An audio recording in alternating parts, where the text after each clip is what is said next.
আরফান বাবা, ওঠ। আর কত ঘুমাবি? মামনি, আর একটু ঘুমাই না। না, আর ঘুমালে চলবে না। আর আজ না তোর অফিসের প্রথম দিন। তাতে কি হয়েছে? কি হয়েছে মানে? আজ যদি তোর অফিস যেতে লেট হয় তাহলে তোর বাবা কি করবে মনে আছে তো? আমি বাবার কথা শুনে তাড়াতাড়ি ঘুম থেকে উঠলাম, কারণ আমি আবার বাবাকে অনেক ভয় পাই। তুমি আমায় আগে ডাকবে না? দেখো তো আমি কত লেট হয়ে গেলাম। এখন সব আমার দোষ, তাই না? সেই কখন থেকে তোকে ডাকছি, তুই জানিস? হুম, মনে আছে। এখন সর, দেখি আমি ফ্রেশ হব। তারপর আমি ফ্রেশ হওয়ার জন্য ওয়াশরুমে ঢোকে। ফ্রেশ হতে হতে আমার পরিচয়টা দিয়ে ফেরি। আমি আরফান পিয়াল, বাবা মায়ের একমাত্র ছেলে। অবশ্য দুইটা ঘুরিয়ে পাওয়া বোন আছে। আর শুনলেনই তো, আমার আজ অফিসের প্রথম দিন। মানে আব্বুর কোম্পানিতে আমি এমডি হয়ে ঢুকবো, এই আর কি। দেখলেন, আপনাদের পরিচয় দিতে আমার আবার দেরি হয়ে গেল। বাকি পরিচয় পরে দিব। এখন বাই। ফ্রেশ হয়ে এসে আমি রুমে ঢুকি, আর বেডের উপর দেখি আমার সব জামা কাপড় রেডি করে রাখা আছে। মনে হয় আম্মু রেখে গেছে, তাই আমি তাড়াতাড়ি রেডি হয়ে নিই। Black shirt, black jeans, black শুতে ভালোই মানিয়েছে আমাকে। তারপর আমি নিচে চলে যাই, আর সেখানে গিয়ে আমার আম্মু আমাকে বলে, বাহ, আমার ছেলেকে তো দারুণ লাগছে। হুম, ধন্যবাদ। তখন আমার পেতনি বোন বলে উঠল, মোটেও না, ওকে একদম বাদরের মতো লাগছে। কি? দাঁড়া, আজ তোর একদিন কি আমার 24 ঘন্টা? থাক, এখন আর কিছু করা লাগবে না। আমি ওকে দেখে নিচ্ছি। এখন তুই অফিসে যা। ওকে মামনি, বাই। তারপর আমি গাড়ি নিয়ে অফিসের উদ্দেশ্যে বেরিয়ে পড়লাম। আমি ড্রাইভ করছিলাম, এমন সময় একটা মেয়ে স্কুটি নিয়ে আমার সামনে চলে আসে। আর যা হওয়ার তাই হয়, আমার গাড়ির সাথে ধাক্কা খেয়ে মেয়েটি নিচে পড়ে যায়। তা আমি বাইরে বের হয়ে কি হয়েছে দেখার জন্য, আর বের হওয়া মাত্রই আমার চারপাশটা যেন থমকে যায়, কারণ মেয়েটি দেখতে একদম পরীর মতো মনে হয়। কোনো ডানাকাটা পরী ভুল করে আমার গাড়ির সামনে চলে এসেছে। ওর মুখটা এত মায়াবী যে বলে বোঝানো যাবে না। আর আমি বেশি কিছু বলতেও চাই না, কারণ ওর বর্ণনা দিতে গেলে আমাকে কবি হতে হবে। তখনই কেউ আমায় ঝাড়ি দিল। চেয়ে দেখি মেয়েটি আমার দিকে এগিয়ে আসে আর বলছে, এই বান্দর পোলা, দেখে গাড়ি চালাতে পারিস না? নাকি তো চোখ নাই? দেখুন, আমি আসলে একটা জায়গায় যাচ্ছিলাম কিছু জরুরি কাজে, আর হঠাৎ আপনি সামনে চলে আসেন, যার ফলে আমি কন্ট্রোল হারিয়ে ফেলি। এখন তো কত বাহানাই ধরবি। অ্যানাকোন্ডা কথাকার, তোর জন্য আমার স্কুটিটার কি হয়ে গেল? বলেই ন্যাকা কান্না শুরু করলো। আমার এমনিতেই টুইটুকারি সহ্য হয় না, তার উপর এ মেয়ের ন্যাকা কান্না। এ মেয়ে, চুপ করো বলছি। না, আমি চুপ করবো না। ঠাস করে দিলাম এক চড়। ও মা, এটু দেখি আরও চড়ে কান্না শুরু করে দিল। তাই আমি বললাম, এবার যদি চুপ না করো তাহলে আবার আরেকটা দেবো কিন্তু। এবার দেখি একদম চুপ হয়ে গেছে। আর ওকে দেখে আমার খুব হাসি পাচ্ছে, কারণ কান্না করতে করতে চোখের কাজলগুলো পুরো লেপটে ফেলেছে। তাও হাসি চেপে রেখে ওকে বললাম, এই নাও তোমার স্কুটি ঠিক করার টাকা। না, আমি নিব না। কি বললা তুমি? কই, কিছু না তো। আর আমি ওর কাজ দেখে জোরে হেসে ফেললাম, কিন্তু আর বেশিক্ষণ সেখানে না থেকে অফিসে চলে আসলাম। অফিসে আসার পর সবাই আমাকে ফুলের তোড়া দিয়ে স্বাগতম জানালো, আর আব্বু সবার সাথে একে একে আমার পরিচয় পর্ব শেষ করে দিলেন। পরিচয় পর্ব শেষে আমি আমার কেবিনে এসে বসলাম।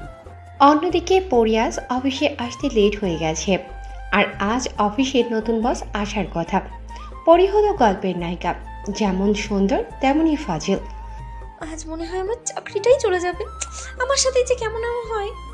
কি রে, আজও লেট? সবাই যদি টাইম মতো আসে তাহলে লেট করে কি আসবে বেবি? হয়েছে, আর ড্রামা করতে হবে না। আর নতুন বস এসেছে, ওনার সাথে গিয়ে দেখা করে আয়, যেহেতু তুই ওনার পিএ।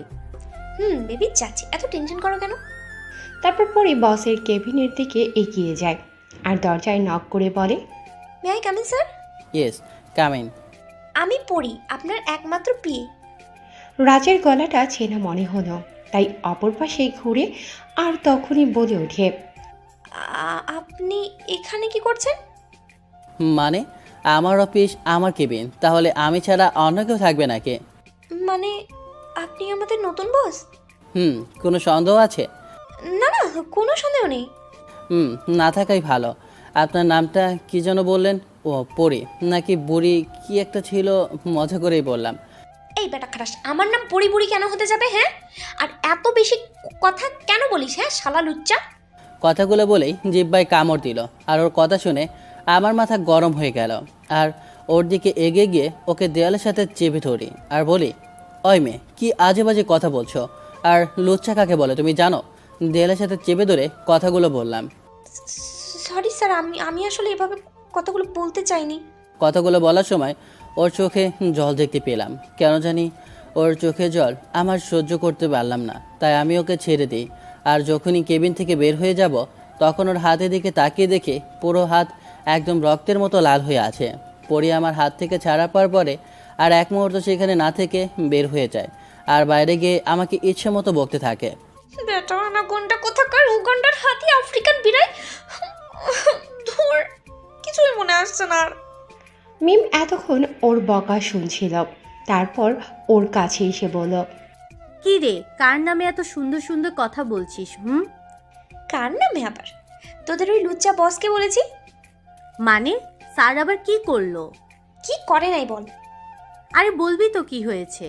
তারপর পরি সকালে ঘটে যাওয়া সব ঘটনা মিমকে বলে। আর মিম তো এগুলো শুনে হাসতে হাসতে শেষ।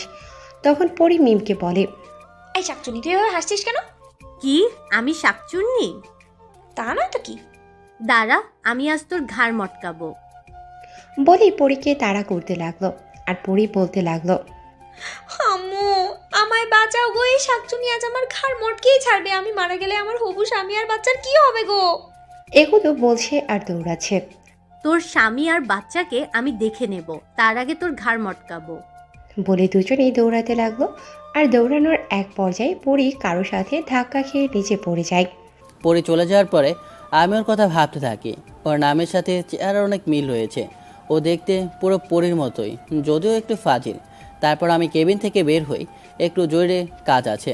আর দেখি পরি পুরো অফিস দৌড়ে বেড়াচ্ছে আর কী সব আজে বাজে কথা বলছে, যা শুনে আমার খুব হাসি পাচ্ছিল। তাই আমি ওখানে দাঁড়িয়ে ওদের কাজ দেখছিলাম। আর এমন সময় পরি এসে আমার গায়ের উপর পড়ে আর আমি টাল সামলাতে না পেরে ওকে নিয়ে নিচে পড়ে যায়। আর তক্ষুনি পরি বলে ওঠে, আম্মু, আমি মনে হয় মরে গেলাম গো। আমার আর বাচ্চার মা হওয়া হলো না গো। আমি আর তোমাকে নানি বানাতে পারলাম না গো। চোখ বন্ধ করে নেখা কান্না করছে আর কথাগুলো বলছে। আমি ওর কথাগুলো জন্য হাসবো নাকি কানবো কিছুই বুঝতে পারছিলাম না।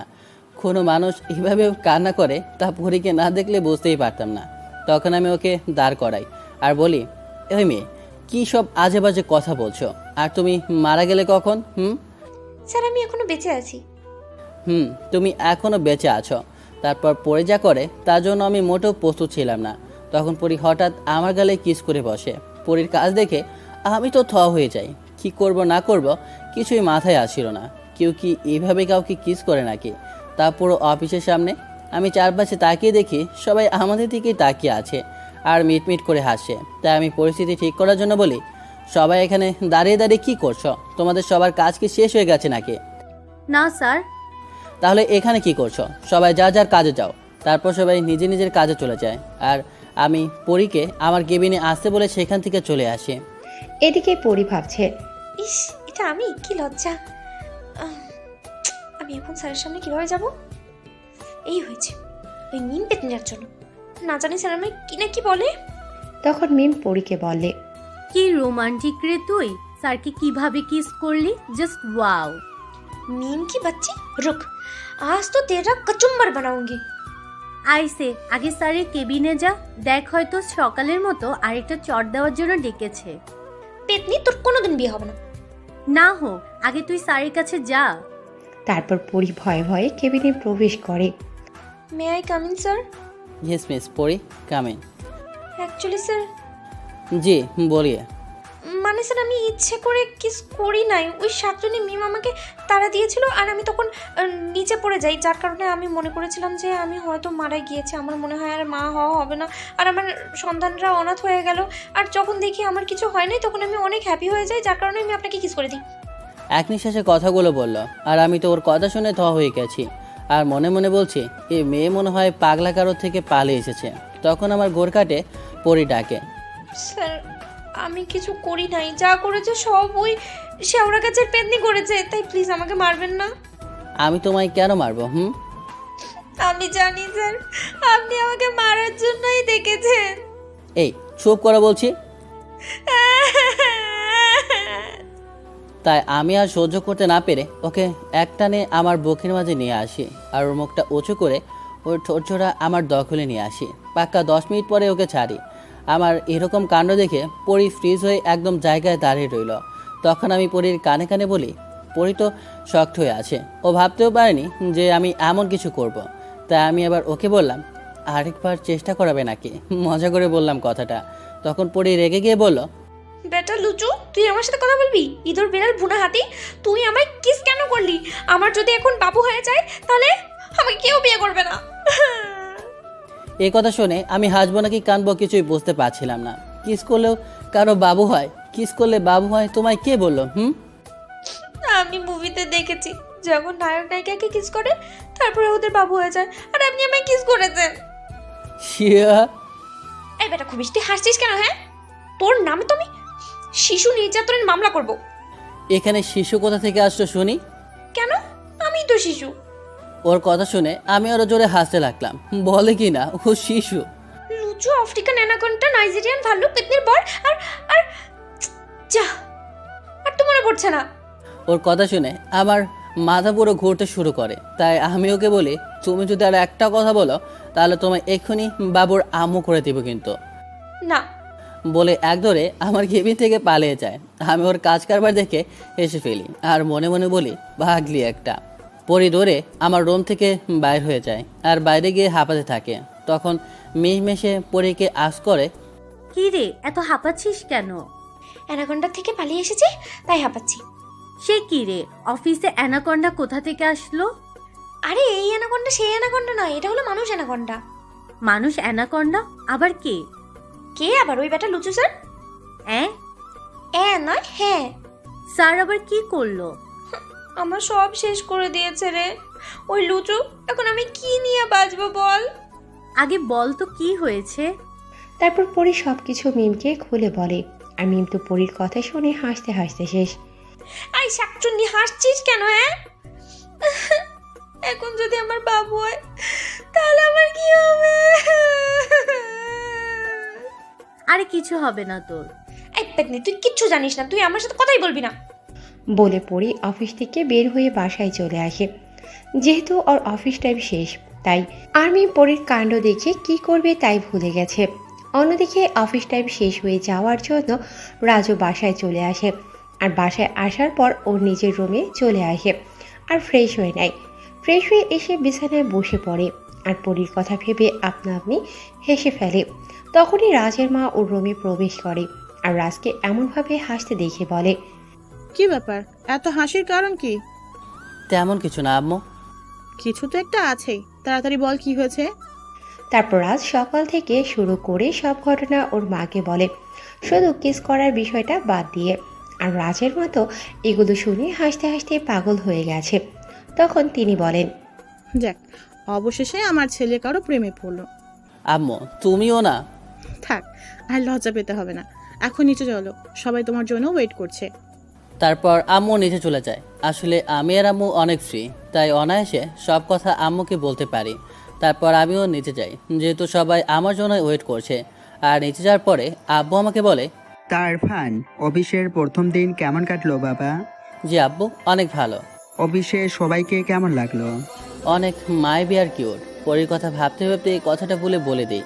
আমার কথা শুনে আব্বুর গলায় পানি আটকে যায় আর আব্বু কাছে শুরু করে। তারপর বলে ওঠে, কি মায়াবী আর কিউট মানে? আসলে হয়েছে কি আব্বু, মানে কি ইয়ে মানে করছো? না আব্বু, কিছু না। আমি এখন উঠি, তারপর যত দ্রুত সম্ভব সেখান থেকে চলে আসি। রুমে এসে নিজেকে বলি যে কি সব আজে বাজে কথা বলছিলাম। না জানি আব্বু কি না কি ভাববে। না, এখন আর বেশি ভেবে লাভ নেই, যা হওয়ার তা তো হবে। এখন বরং আমি একটু ঘুমাই। তারপর আমি ঘুমাতে যাই, কিন্তু বিধিভাম কিছুতেই ঘুম আসে না। শুধু পরির ওই মায়াবী মুখটা ভেসে আসে আর ওর পাগলমো কথাগুলো। কিস করলেও নাকি বাবু হয়। পরির কথা ভাবতে ভাবতে কখন যে ঘুমিয়েছি নিজেও জানি না। সকালে আম্মু ডাকে ঘুম থেকে উঠি, তারপর ফ্রেশ হয়ে ব্রেকফাস্ট করে অফিসের উদ্দেশ্যে বেরিয়ে পড়ি। কিন্তু অফিসে গিয়ে দেখি পরি এখনও অফিসে আসেনি। এটা দেখে মনটাই খারাপ হয়ে গেল। তাই আমি পরি বেস্ট ফ্রেন্ড নীলাকে আস্ক করি যে পরি এখনও আসেনি কেন। আর উত্তরে সে শুধু বলে হয়তো আর কিছুক্ষণের মধ্যে এসে পড়বে। তারপর আমি আমার কেবিনে এসে বসি। অন্যদিকে আমি কেবিনে যাওয়ার পরে পরি অফিসে আসে। তখন নীলা পরীকে বলে, ওই ড্রামা কুইন, স্যার তোকে খুঁজছিল। ওই শেওড়া গাছের শাকচুন্নিকে ড্রামা কোনো ওই পেতনি বল। আমার ভুল হয়ে গেছে মা, এবারের মতো মাফ করে দিন। ঠিক আছে, কিন্তু ওই উল্লুকটা আমায় কেন ডাকছে? না জানি ওই বেটা লুচুটা আজ কি না কি করে বসে। তখনই রাজকে নিজের ক্যাবিনে ডাকে আর পরিও ভয়ে ভয়ে কেবিনে প্রবেশ করে। স্যার আমায় ডেকেছেন? আমার জন্য কপি করে নিয়ে আসুন তো। কফি আর আমি? ইম্পসিবল। আপনি যেহেতু আমার পিয়ে, তাই এটা আপনার দায়িত্ব। ইচ্ছে না থাকা সত্ত্বেও পরি কফি বানাতে যায় আর কফি এনে আমাকে দেয়। এটা কি কফি হয়েছে নাকি ভুল করে শরবত নিয়ে এসেছেন? কেন স্যার, কি হয়েছে? কি হয়েছে মানে? কফিতে এত চিনি দিয়েছেন কেন? মানে স্যার, আমি আগে কফি বানাইনি তো এই জন্য। এত কথা না বলে আবার কফি বানিয়ে নিয়ে আসেন, যান।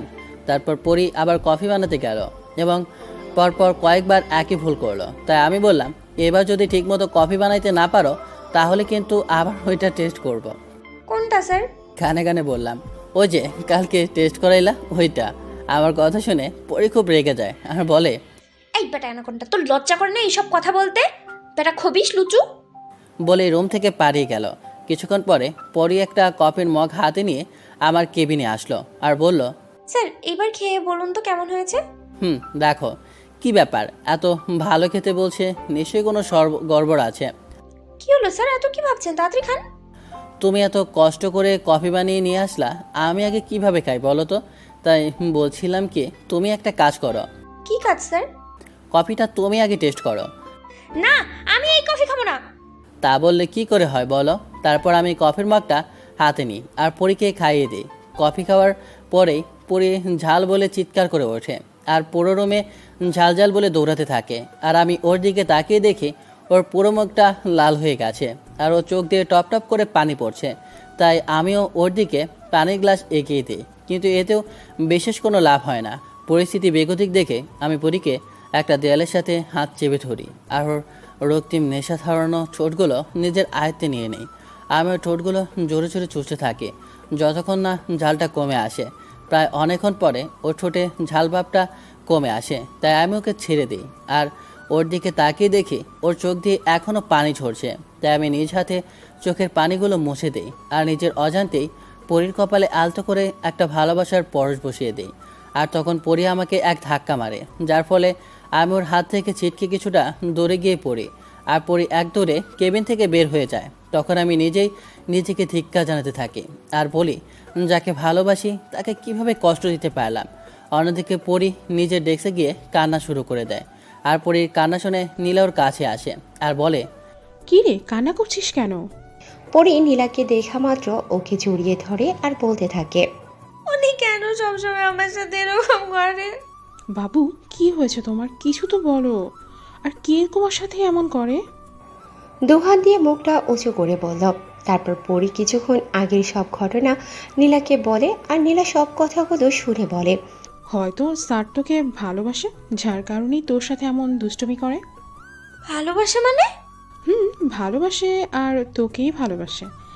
আজ সকালে যখন তুই আসতে লেট করেছিলি তখন আমি স্যারের চোখে তোর জন্য অস্থিরতা দেখতে পেয়েছিলাম, তার সাথে ভালোবাসাও। কি বলছিস তুই এগুলো? আর উনি কে আমায় ভালোবাসতে যাবেন কেন? দেখ, আমার যা মনে হয়েছে আমি তোকে তাই বললাম, এখন বিলিভ করা আর না করা তোর ব্যাপার। আমি এখন এসব বিষয়ে ভাবতে পারছি না, আমি এখন বাসায় যাব।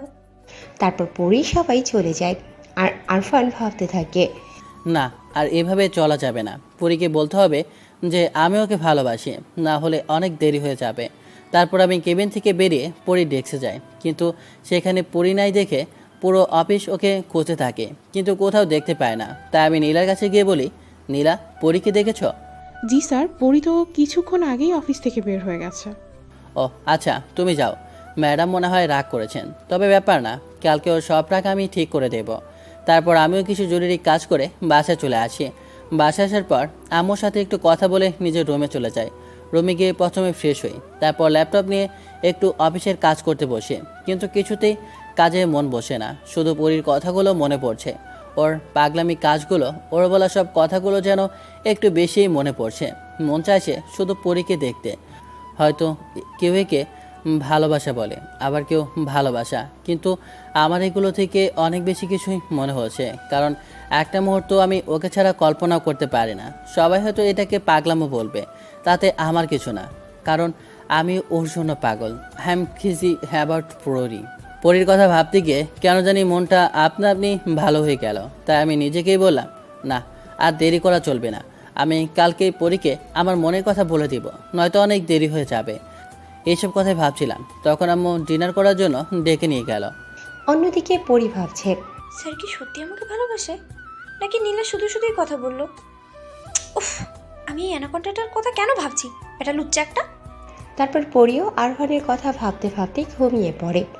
পরের দিন সকালবেলা ঘুম থেকে খুব তাড়াতাড়ি উঠে রাজ, আর ঘুম থেকে উঠে ভাবতে থাকে কিভাবে পরীকে ভালোবাসার কথাটি বলবে।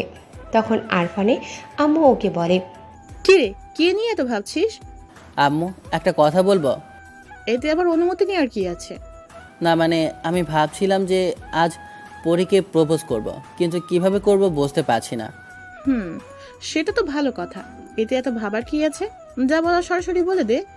ওকে আম্মু, বাই। তারপর আরফান অফিসে চলে যায় আর গিয়ে দেখে এখনও পরি আসেনি। তাই সে নীলার কাছে যায় আর ওকে সব কিছু বুঝিয়ে দেয় যে কী করতে হবে, আর নীলাও আরফানের কথা মতো সব কাজ করে।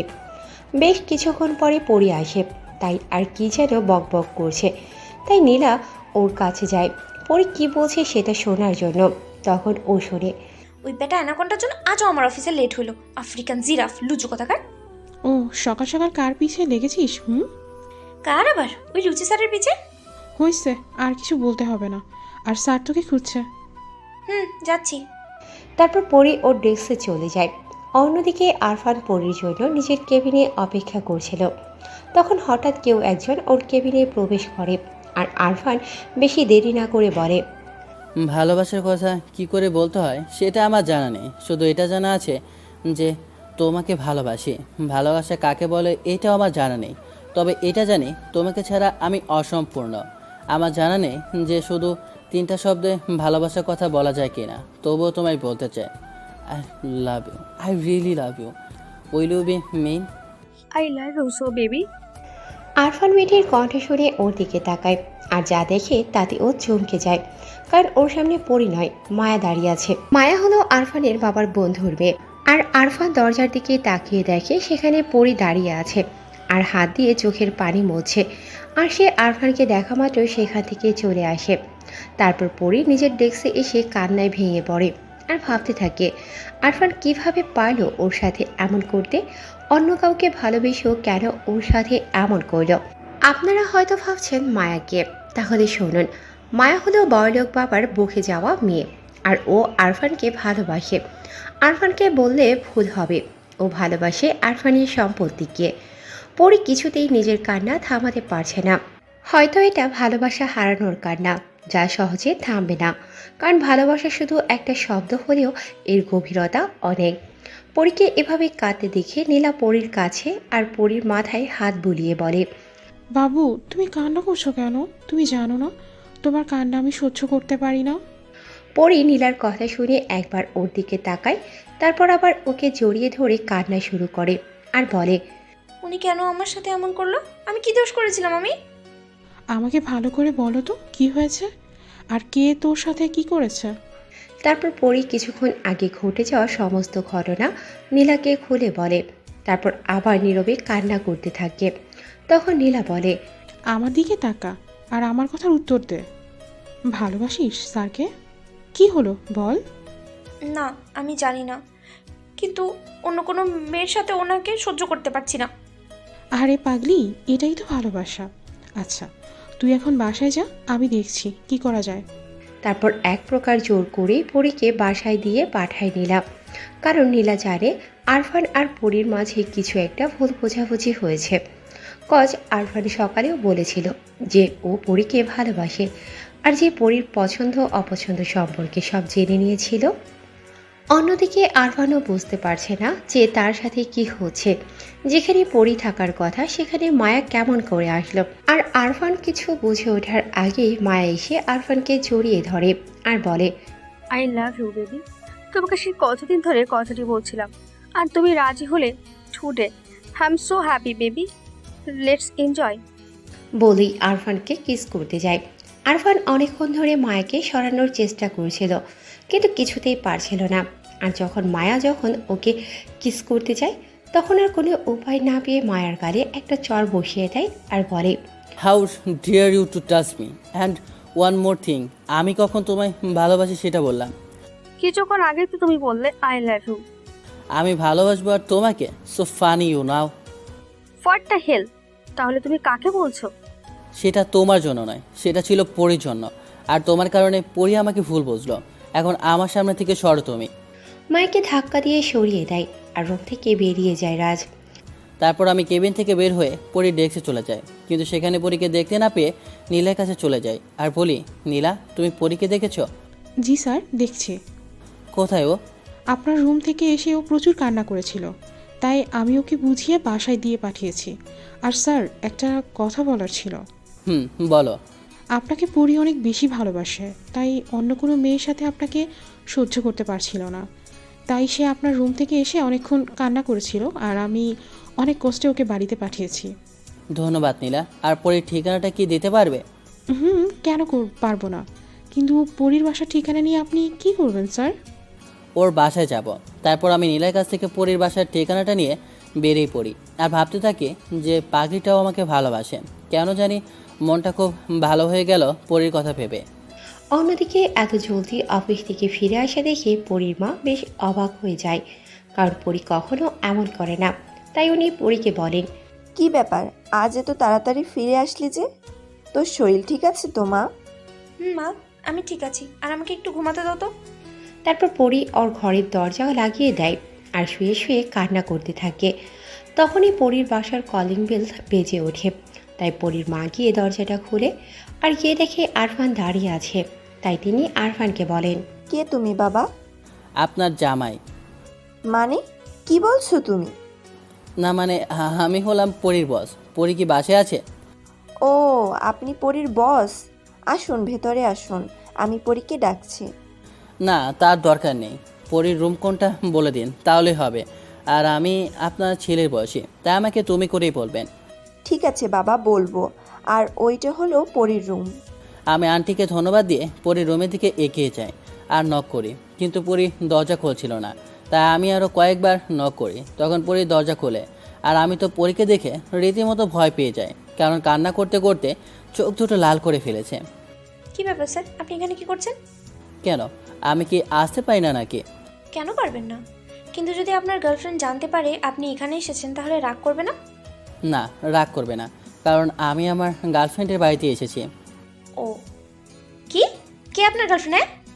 কেন, তুমি? আমি কোনো লুচু অ্যানাকন্ডার আফ্রিকান জিরাফের কেউ না। ও তাই নাকি? বলেই পরীকে একটা হ্যাঁচকা টান দিয়ে নিজের বুকে নিয়ে আসি। তখন পরী আমার বুকে এলোপাথারি কিলকুচি মারতে শুরু করে। কিছুক্ষণ পর আপনা আপনি থেমে যায়। তাই আমি পরীর মুখটা ওপরে তুলি, আর তখন দেখি যে পরী কান্না করছে। তাই আমি বলি, ওই পাগলি, কান্না করছো কেন? আমি কান্না করলে কার কি? আমারই তো সব। এবার বলো, কান্না কেন করছিলে? আজ যখন আপনাকে অন্য মেয়েকে প্রপোজ করতে দেখেছিলাম, তখন আমার মনে হয়েছিল আমি আপনাকে হারিয়ে ফেলেছি। হয়েছে, এখন আর কান্না করতে হবে না। বেশি কাঁদলে একদম পেতনির মতো লাগবে। কি? আমি পেতনি? তবে শুধু আমার পেতনি। তখন পরী আমাকে জড়িয়ে ধরলো আর আমিও ওকে জড়িয়ে ধরলাম।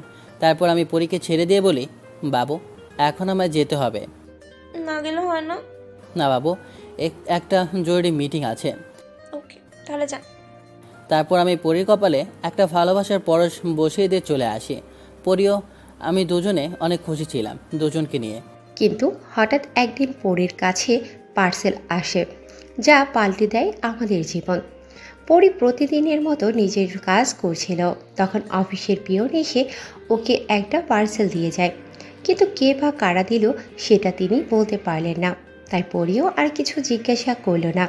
কিন্তু পরি ভেবে পাচ্ছে না যে পার্সেলের মধ্যে কী আছে। তাই পরি বেশি না ভেবে পার্সেলটা খুলে দেখে, আর সে তার মধ্যে একটা খাম পায়। যখন পরি খামটা খোলে আর সে যা দেখে তার জন্য সে মোটেও প্রস্তুত ছিল না। খামটার মধ্যে রাজ আর মায়ার অনেকগুলো ছবি ছিল, আর সব ছবি অনেক ঘনিষ্ঠভাবে তোলা, আর তার সাথে একটা ফোন নম্বরও দেওয়া ছিল। ছবিগুলো দেখে পরি কিছুক্ষণের জন্য স্তব্ধ হয়ে যায়। তখন হঠাৎ তার ফোন বেজে ওঠে, তাই সে নিজেকে সামনে নিয়ে ফোনটা পিক করে। তখন অপর পাশ থেকে একটা মেয়েলি কণ্ঠ ভেসে আসে। হ্যালো, কে বলছেন? আমি মায়া। আপনি আমাকে কেন ফোন করেছেন? তোমাকে একটা গুরুত্বপূর্ণ কথা বলার আছে। আমি আপনার কথা শুনতে ইচ্ছুক নই, সো এখন রাখতে পারেন। প্লিজ পড়ি, ফোনটা রেখো না। আমি চাই না যে আমার সাথে যা হয়েছে তোমার সাথেও তাই হোক। কি এমন বিষয় সেটা বলবেন প্লিজ? বলবো, তার আগে আমি ওয়াদা করো, এই কথাগুলো যে আমি তোমায় বলেছি তা আরফানকে তুমি বলবে না। তা না হলে আরফান আমায় খুন করবে। ওকে, আমি কাউকে বলবো না। এবার বলুন। আমি মা হতে চলেছি, আর এই বাচ্চার বাবা হলো আরফান। আমি জানি তুমি আমার কথা বিশ্বাস করবে না, তাই আমি আমার আর আরফানের কিছু ছবি তোমার কাছে পাঠিয়েছি। কি কি বলছেন আপনি? আপনার মাথা ঠিক আছে? আমি জানি তোমার বিশ্বাস করতে কষ্ট হবে, কিন্তু আমি কি করব বলো? সেদিন আমি আরফানকে এই কথাটি বলতেই অফিসে গেছিলাম, কিন্তু আরফান বলে এই বাচ্চা ও মানে না, আর ও এখন তোমায়। আমায় কি বলুন? থামলেন কেন? মায়ের কথাগুলো শুনে যেন পরীর বুকটা কষ্টে ফেটে যাচ্ছে। আমি আর কিছু বলতে পারবো না। মায়ের কথাগুলো পরি বিশ্বাস করতে পারছে না। কিন্তু মায়ের কথাগুলো যদি মিথ্যেও হয়, তাহলে এই ছবিগুলো তো সত্যি। তাহলে কি আরফান আমাকে ধোঁকা দিল? পরীর এইসব কথা ভাবছিল আর নীরবে চোখের জল ফেলছিল। তখন পিয়ন এসে ওকে খবর দিয়ে যায় যে আরফান ওকে ডাকছে। তাই পরিও নিজেকে সামলে নিয়ে আরফানের কেবিনে যায়। তখন আরফান বলে, জানো, তুমি জানো না, তোমায় না দেখে আমি থাকতে পারি না। তবে কেন সবসময় দূরে দূরে থাকো? পরীকে নিজের কোলের ওপর বসিয়ে কথাগুলো বলল। এই তো আমি এসেছি।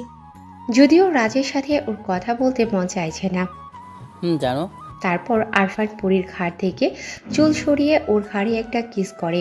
তারপর আস্তে আস্তে পরীকে নিজের দিকে ফিরিয়ে আনে আর ওর ঠোঁটের দিকে নিজের ঠোঁট এগিয়ে নিয়ে যায়। কিন্তু যখনই আরফান পরীকে কিস করতে যাবে, তখন পরী হঠাৎ আরফানের গালে জোরে একটা চড় মারে আর বলে, তোর যদি আমার শরীরের উপরে এতই লোভ থাকে, তাহলে আগেই বলতি এত ভালোবাসার নাটক করার কি দরকার ছিল? তুই আমার শরীর ভোগ করতে চাস, তাই না? তো নে কর। তারপর পরী নিজের থ্রি পিসের বাটনগুলো খুলে ফেলে আর বলে, নে এবার শুরু কর। তুই শুধু আমার শরীরকেই ভালোবাসিস, তার জন্য তো এত নাটক করেছিস। এবার তোর মনের আশা পূরণ কর। পরে কথা শুনে আমার মাথা গরম হয়ে যায়। পরে কিভাবে ভাবতে পারলো যে আমি ওর শরীরকে ভালোবাসি? তাহলে কি পরী এতদিনেও আরফানকে চিনতে পারেন নাই? তখন পরী আবার একই কথা রিপিট করে। তাই আরফান এবার আর নিজেকে কন্ট্রোল করতে না পেরে পরী খালি একটা চড় মেরে দেয় আর বলে, কি আজে বাজে কথা বলছো তখন থেকে? আর আমি তোমাকে ভালোবাসি, তোমার শরীরকে নয়। ও রিয়েলি? সত্যি কি তাই মিস্টার আরফান? মানে তুমি কি আমাকে বিশ্বাস করো না? বিশ্বাস? তা আপনাকে? হাসালেন মিস্টার আরফান চৌধুরী। আপনাকে বিশ্বাস করা মানে? তোমার কথা আমি কিছুই বুঝতে পারছি না, প্লিজ ক্লিয়ার করে বলো। যে লোক অন্য একটা মেয়ের জীবন নিয়ে খেলতে পারে, তাকে কিভাবে বিলিভ করবো বলতে পারেন? যে লোক একজন প্রেগনেন্ট মেয়েকে একা ছেড়ে দিতে পারে, তাকে বিলিভ করব? What are you telling? Are you out of your mind? না, আমি একদম ঠিক আছি। আর হ্যাঁ, কালকে আপনি আমায় ছেড়ে যাবেন না তার কোনো গ্যারান্টি আছে কি? পড়ি, বিলিভ করো, আমি তোমাকে ভালোবাসি আর অন্য কাউকে না। ও তাই নাকি? তাহলে এগুলো কি মিস্টার আরফান চৌধুরী? আরফানের মায়া ছবিগুলো ছুঁড়ে মেরে। আমি ওই ছবিগুলো দেখে কি বলবো কিছুই বুঝতে পারছিলাম না, কারণ ছবিতে আমার চেহারা স্পষ্ট দেখা যাচ্ছে, কিন্তু আমি মায়ের সাথে কোনো পিক তুলি নাই। তাও আমি বললাম, বিলিভ করো পড়ি, এই ছবিগুলো আমি তুলি নাই। ও তাই নাকি? এখন তো বলবে যে মায়ার পেটে যে বাচ্চাটা আছে সেটাও আপনার না। বাচ্চা মানে?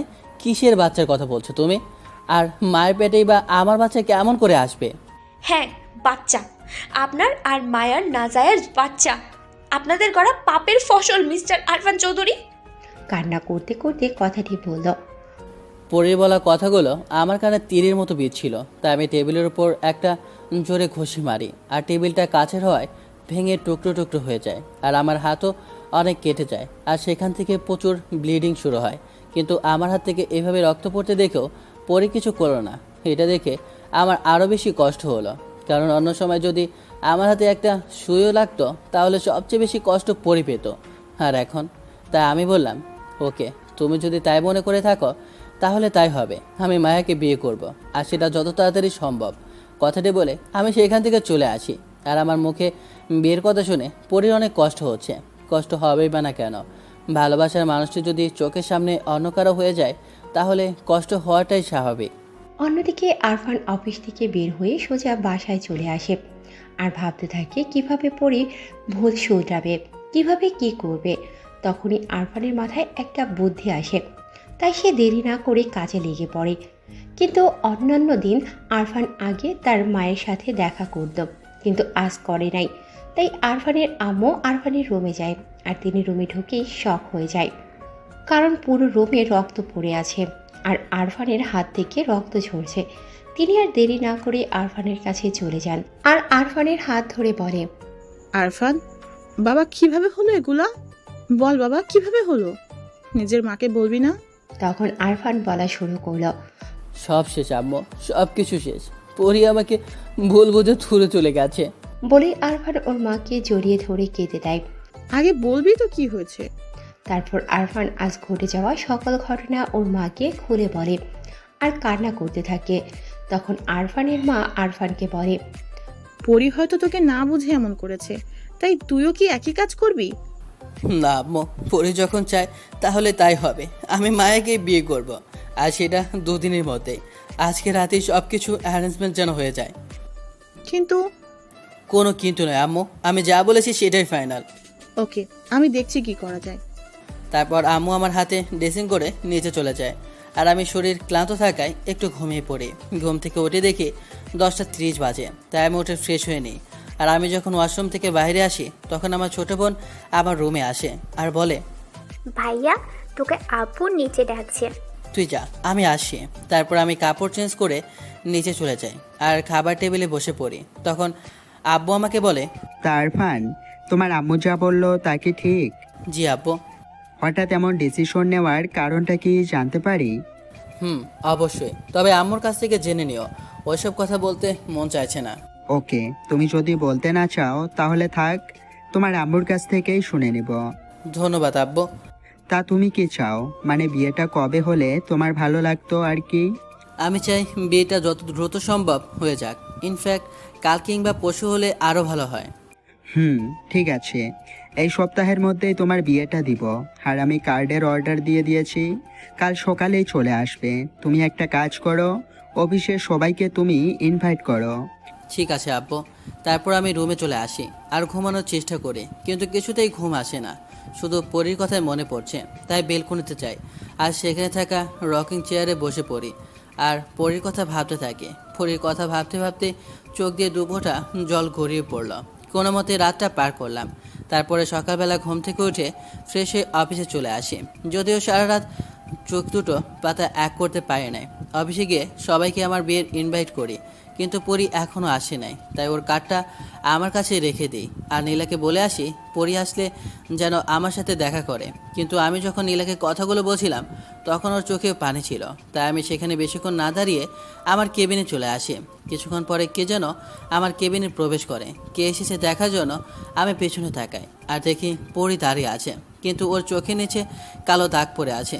মনে হয় সারা রাত কান্না করেছে, যা দেখে আমার একটুও কষ্ট হলো। তখন পরি বলল, স্যার আমায় ডেকেছিলেন? আর এইটা নিন।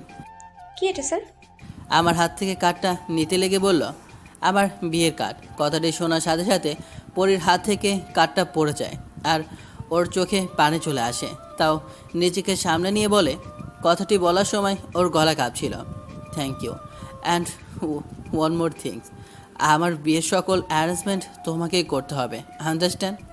Yes sir, I understand. তুমি এখন যেতে পারো। আর শোনো, আমি আর মায়া কিছুক্ষণ পর শপিংয়ে যাব, তাই তুমিও রেডি থেকো।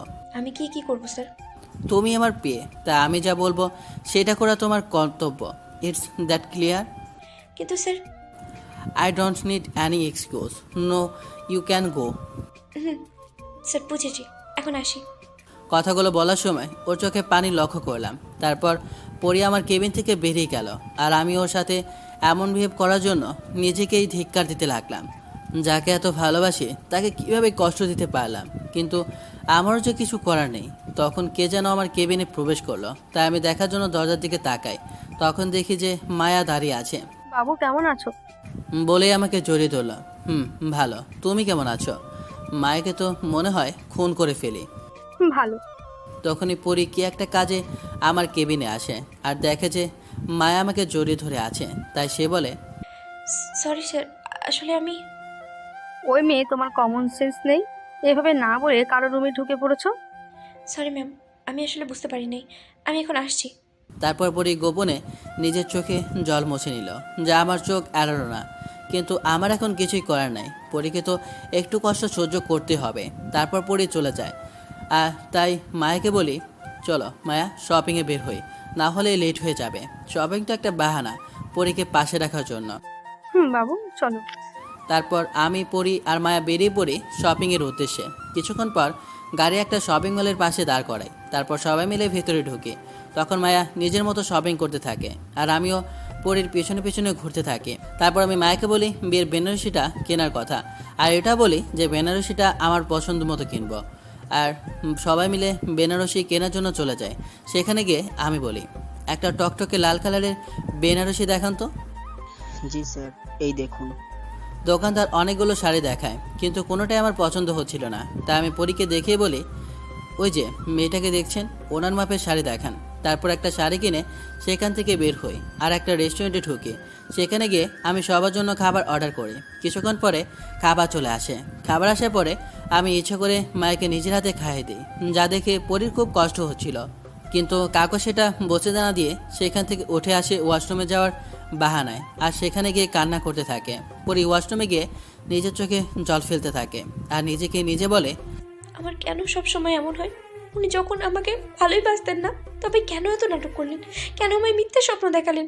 পরি অনেকক্ষণ হলো গেছে, কিন্তু এখনও আসে না কেন দেখার জন্য আমি ওয়াশরুমের দিকে যাই। আর গিয়ে দেখি পরি নীরবে চোখের অশ্রু বিসর্জন করছে। তা দেখে আমার অনেক কষ্ট হচ্ছিল, কিন্তু আমারও কিছু করার নেই। এতটুকু কষ্ট ওকে সহ্য করতে হবে, না হলে কেমন করে হবে। তারপর আমি নিজের চোখের জলগুলো মুছে নিয়ে পরীকে বলি, কি হলো, এখানে কি করছো? কই কিছু না তো। ও, তোমাকে যা বলার জন্য এখানে এসেছিলাম। দেখো তো এটা কেমন হয়েছে, একটা ডায়মন্ডের রিং দেখিয়ে। জি স্যার, অনেক সুন্দর লাগছে। এটা কার জন্য? কাল তো আমার আর মায়ের এঙ্গেজমেন্ট, তাই মায়ের জন্য কিনেছি। ও, মায়ের হাতে অনেক মানাবে। মুহূর্তের মধ্যে হাসি মাখা মুখটা চুপসে গেল। তারপর আমি সেখান থেকে চলে আসলাম আর মায়ের পাশে বসে পড়লাম। কিছুক্ষণ পরে পরিও আসলো। তখন আমরা সবাই একসাথে খাওয়া দাওয়া করে রেস্টুরেন্ট থেকে বের হলাম। আমরা যখন রেস্টুরেন্ট থেকে বের হই তখন প্রায় অনেকটাই রাত হয়ে গিয়েছিল। মায়া নিজের গাড়ি সাথে এনেছিল আর আমি আমার গাড়ি এনেছিলাম। তাই আমি মায়ের ড্রাইভারকে বললাম, ড্রাইভার তুমি পরীকে রেখে আসো আর আমি মায়েকে রেখে আসি, ওর সাথে আমার কিছু কথা আছে। হয়তো পরে এমন কিছু আশা করেছিল না, তাই সে আমার দিকে অসহায় দৃষ্টিতে তাকিয়েছিল। আমি সেদিকে খেয়াল না করে মায়াকে নিয়ে বেরিয়ে পড়ি আর মায়ার ড্রাইভার পরীকে নিয়ে যায়। পরীকে আমি যতটা পারি ইগনোর করার চেষ্টা করছি, কারণ ওকে আমি বোঝাতে চাই যখন ভালোবাসার মানুষ অবহেলা করে তখন কেমন লাগে। তারপর আমি মায়াকে ওর বাসায় ড্রপ করে নিজের বাসায় চলে আসি আর ফ্রেশ হয়ে ঘুমানোর চেষ্টা করি, কিন্তু কিছুতেই ঘুম আসে না। তাই আমি আমার এক ফ্রেন্ডকে কল দিই আর আমার কাজ কত দূর এগিয়েছে এটা জেনে নেই। অন্যদিকে পরি বাসায় পৌঁছে নিজের রুমে দরজা বন্ধ করে দেয় আর কান্না করতে থাকে। ওর মনে হচ্ছে নিজের জীবনটা শেষ করে দিতে, কিন্তু ও পারছে না। কিন্তু একটা চাপা কষ্ট ওর বুকের উপর ভর করে আছে। হয়তো এটা প্রিয় মানুষটাকে হারানোর কষ্ট। এটা শুধু তারাই উপলব্ধি করতে পারবে যারা নিজের প্রিয় মানুষটাকে হারিয়েছে। এভাবেই না ঘুমিয়ে রাতটা পার করে দেয় দুজনেই। পরের দিন সকালে ঘুম থেকে উঠে ফ্রেশ হয়ে নেয় পরি। যদিও এটাকে ঘুম বলা চলে না, আজ আরফান আর মায়ার এঙ্গেজমেন্ট আর এর সকল দায়িত্ব পরির। তাই সে খুব সকালে রাজের বাড়িতে চলে যায় আর গিয়ে আরফানের বাসায় কলিং বেল বাজায়। তখন আরফানের মা দরজাটা খুলে আর পরীকে দেখে বলে, তুমি কে মা? ওখানে দাঁড়িয়ে আছো কেন? ভিতরে আসো। পরীকে দেখে আরফানের মায়ের অনেক পছন্দ হয়েছে। আন্টি ধন্যবাদ। তারপর পরি ভেতরে যায় আর পুরো বাড়ি ঘুরে ঘুরে দেখতে থাকে। একসময়ও আরফানের রুমের সামনে চলে আসে আর দেখে আরফান বাথরুমে আছে। তাই সে আরফানের ঘরের মধ্যে ঢুকে পড়ে আর ভালো করে দেখতে থাকে। আর তখন কে যেন আওয়াজ করে, তাই পরি পেছনে ফিরে কে আছে তাই দেখার জন্য। তখন সে দেখে আরফান শুধু একটা তাওয়াল পরে দাঁড়িয়ে আছে, যা দেখে পরি চিল্লানি দেয়। কিন্তু তার আগে আরফান ওর মুখ চেপে ধরে আর বলে, কি হয়েছে, এত চিল্লাস কেন? স্যার আপনি এটা কি পড়াচ্ছেন? আমার তো লজ্জা লাগছে। ও তাই? তারপর আমি ওকে বলি দেয়ালের সাথে চেপে ধরি, কিন্তু ওর ঠোঁট আমাকে ওর দিকে আকৃষ্ট করে তোলে, যার কারণে আমি ওর ঠোঁটগুলো দখল করে নিই আর ওর ঠোঁটগুলো চুষতে থাকি। ওর ঠোঁটের টেস্টটা আমার কাছে কেন যেন অমৃতর মতো লাগছিল। এভাবে কতক্ষণ ওর ঠোঁট চুষেছি আমার মনে নেই, কিন্তু হঠাৎ পরীর বলা কথাগুলো আমার মনে পড়ে যায়। তাই আমি পরীকে এক ধাক্কায় নিজে থেকে দূরে ঠেলে দিই, আর ধাক্কাটা একটু জোরে দিয়েছিলাম, যার কারণে ওর হাতের কিছু অংশ কেটে যায়। কিন্তু আমি সেদিকে খেয়াল না করে রুম থেকে বের হয়ে আসি। অন্যদিকে পরি কিছুই বুঝতে পারছিল না যে ওর সাথে কি হচ্ছে। কিন্তু আরফান যখন ওকে ধাক্কা দেয় তখন ওর হুঁশ ফিরে আসে। কিন্তু আরফানের এমন আচরণে ওর অনেক কষ্ট হয়, যার কারণে নিজের অজান্তেই ওর চোখ থেকে জল গড়িয়ে পড়ে। তবুও সে নিজেকে সামলে নিয়ে কাজের দিকে মন দেয়, কিন্তু হাতে আঘাত লাগার কারণে ঠিকভাবে কাজ করতে পারছিল না, যা রাজের চোখ এড়ায় না। তাও রাজ ওর আম্মুকে গিয়ে বলে, আম্মু, তোমার সাথে কিছু কথা আছে, একটু এদিকে আসো তো। বল। এই নাও, আর এটা পরীকে গিয়ে দিয়ে আসো। একটা পেন কিলার আর একটা ব্যান্ডেজ দিয়ে বলল, এগুলো দিয়ে আমি কি করব? এটা গিয়ে পরীকে দিয়ে এসো, কারণ ওর হাত কেটে গেছে। কিন্তু ওর হাত কাটলো কিভাবে? প্লিজ আম্মু। ওকে, যাচ্ছি। তারপর রাজের আম্মু পরীর কাছে যায় আর ওকে পেন কিলারটা দেয় আর বলে, নাও মা, এটা খেয়ে নাও। আন্টি আপনি অযথাই কষ্ট করতে গেলেন। মেয়ের জন্য কিছু করলে মায়ের বুঝি কষ্ট হয়? না তা কেন হবে? তাহলে বললে? সরি, আর বলবো না। ঠিক আছে। তারপর আম্মু পরীকে পেন কিলার খাইয়ে দেয় আর ওর হাতে ব্যান্ডেজও করে দেয়।